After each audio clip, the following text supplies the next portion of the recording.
आगे बढ़ने से पहले नए व्यूअर्स जल्दी से चैनल को सब्सक्राइब कर लें और बेल आइकन दबाकर ऑल के ऑप्शन पर क्लिक कर लें। बिस्मिल्लाहिर्रहमानिर्रहीम। हज़रत इमाम जाफ़र सादिक़ अलैहिस्सलाम इरशाद फरमाते हैं, नाशपाती मादे की इस्लाह करती है और उसे ताकत देती है। नाशपाती और सफ़रजल बराबर हैं। सफ़रजल एक फल है इसी नाशपाती की तरह।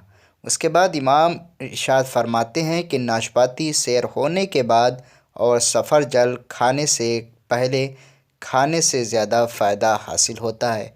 जिससे बोझलपन, दिल घुटने की बीमारी हो, उसे चाहिए कि खाना खाने के बाद नाशपाती खाए।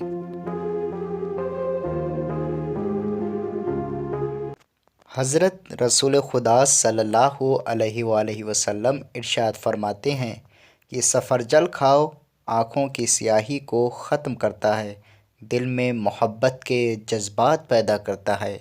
हामिला ख़वातीन को खिलाओ क्योंकि ये औलाद की खूबसूरती का बायस होता है।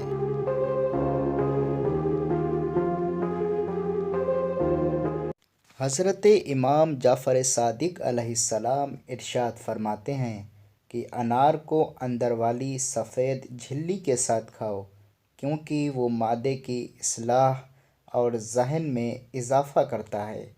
मोमिनीन, अगर वीडियो अच्छी लगी हो तो दूसरे मोमिनीन को इसको ज़रूर शेयर करें, और अगर आप हमारे इस चैनल के ऊपर नए हैं तो हमारे इस चैनल को ज़रूर सब्सक्राइब करें और बेल आइकॉन आल के ऊपर ज़रूर प्रेस करें।